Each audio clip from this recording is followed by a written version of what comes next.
Bonjour et bienvenue dans les coulisses de la littérature, le podcast pour tous les aficionados de l'encre et de la plume. Je m'appelle Anna et je suis autrice, éditrice et passionnée de lecture depuis toujours. Dans ce podcast, je vous partage des anecdotes littéraires pour redécouvrir les chefs-d'œuvre de la littérature et leurs auteurs sous un nouvel angle, mais aussi une mise en perspective de certaines problématiques actuelles de la littérature. Alors, prêt à entrer dans la secte des adorateurs de mots avec moi ?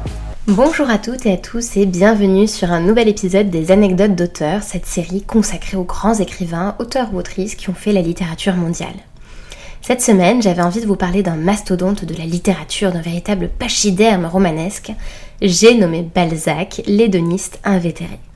Car oui, pour vous remettre un petit peu les choses en perspective, Balzac, l'auteur mondialement connu de la comédie humaine, a eu une vie relativement brève, dans la mesure où il est mort quand même à 51 ans. Mais durant cette courte et géniale existence, il a quand même réussi le tour de force d'écrire plus de 100 romans et de créer environ 2500 personnages. Je ne sais pas si vous arrivez à visualiser, mais c'est quand même une énormité. Ce n'est d'ailleurs pas par hasard qu'il est souvent considéré comme le père du roman moderne, car avec la comédie humaine, c'est celui qui met véritablement le roman au centre de la littérature. Mais alors, comment cet auteur, qui est né en 1799 à Tours et qui est mort en 1850 à Paris, est-il parvenu à écrire en si peu de temps autant de romans ? Je vous emmène aujourd'hui dans les coulisses de la littérature selon Balzac. Il faut savoir une chose à propos de Balzac, c'est que c'était un écrivain entrepreneur qui a cru très très tôt en sa vocation d'écrivain et en son propre génie. Bon, il avait du coup un tour de cheville assez conséquent, mais passons là-dessus. Mais c'était aussi une personne extrêmement dépensière et criblée de dettes durant toute sa vie. Un hédoniste pur jus donc, qui se ruinait en soirées mondaines, en train de vie fastueux. Il était capable de dépenser une fortune en canne, en accessoires vestimentaires, et du coup forcément, derrière ce train de vie absolument dépensier, il fallait travailler. À partir de 1830, ses romans vont lui rapporter beaucoup d'argent, mais qui va être aussitôt englouti dans le gouffre de ses dettes. C'est un gouffre qui semble se plaire à rendre encore plus profond par des dépenses de plus en plus inconsidérées. Il a un véritable attrait pour le luxe et il quitte le quartier latin et il loue un appartement rue Cassini, qu'il remplit de livres précieux, de meubles de prix, de tableaux, de tapis d'Orient. Il a même une salle de bain qui est garnie d'une baignoire en marbre et il s'est fait faire une chambre à coucher nuptiale pour duchesse de 15 ans, pour le citer. Il fait aussi l'acquisition d'un cabriolet et de 2 chevaux pour le tirer, il engage un groom pour soigner les chevaux et il commande pour lui une somptueuse livrée chez son tailleur. Et alors pour l'anecdote un peu insolite, il se fait même tailler 3 robes blanches de moine qu'il revêt en fait pour écrire. Et c'est donc dans cette tenue de postérité que nous conserverons son image. Mais bon bref, passons là-dessus. L'idée, c'était que, évidemment, pour tenir un rythme d'écriture aussi harassant pour pouvoir suivre le cours de ses dépenses, ça impliquait un travail absolument colossal. Et pour vous dire, il se couchait à 18h le soir pour pouvoir se relever à minuit. Il écrivait ensuite toute la nuit jusqu'à 8h du matin, où il s'accordait 1 heure de pause avant de retravailler à nouveau jusqu'à 16h.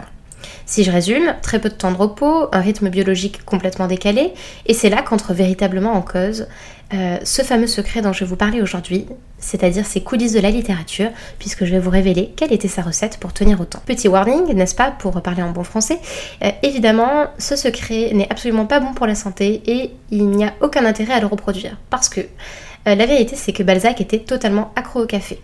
On dit même de lui que c'était l'auteur de la littérature française qui était le plus accro et qui en buvait le plus juste avant, Jean-Jacques Rousseau, qui lui en buvait une 30aine de tasses par jour.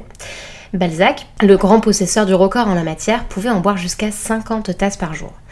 Et d'ailleurs, il préparait lui-même son café pour en accentuer les effets stimulants et extrêmes. D'ailleurs, c'est ce qui a accéléré sa mort, clairement, c'est cette espèce de breuvage qu'il se faisait, qu'il appelait café, mais bon, qui était un petit peu une recette magouillée, eut des effets fortement délétère sur sa santé. Il utilise pour le faire et pour le fabriquer un grain qui est concassé, donc pas moulu. Il le fait infuser à froid et il le passe avec très très très peu d'eau. Ce qui fait que, ainsi dosé, c'était une véritable drogue qui ébranlait toutes ses idées et qui accélérait ses battements cardiaques. D'ailleurs, il déclara un jour que le café mettait tous ses sens en éveil et, je cite, que ses idées s'ébranlaient comme les bataillons de la grande armée sur le terrain d'une bataille. Et que du fait, ses souvenirs et ses idées arrivaient au pas de charge. Aujourd'hui, dans une vitrine de sa maison, dans le cœur de l'ancien village de Passy, près de Paris, qui est devenu un musée, on découvre sa cafetière à réchaud, qui était en porcelaine de Limoges. Et on peut également découvrir que l'écrivain appréciait tout particulièrement un mélange à base de moka, de bourbon et de martinique en termes de grains de café. Bref, vous connaissez désormais le secret de Balzac pour publier 3 romans en un an, le tout sans ordinateur et en écrivant à la plume d'oie, c'est-à-dire un mélange franchement insoluble de travail harassant et de breuvage stimulant. Cela dit, et même si je suis moi-même une grande buveuse de café, je pense qu'on sera tous d'accord pour dire que le mieux, c'est quand même d'être dans la longévité, d'être éduré, et c'est ça le secret. A très bientôt pour de nouvelles anecdotes d'auteurs, même si je pense que je vais l'étendre la semaine prochaine, peut-être bien sur la naissance du droit d'auteur en France. On verra bien, je vous dis à très bientôt.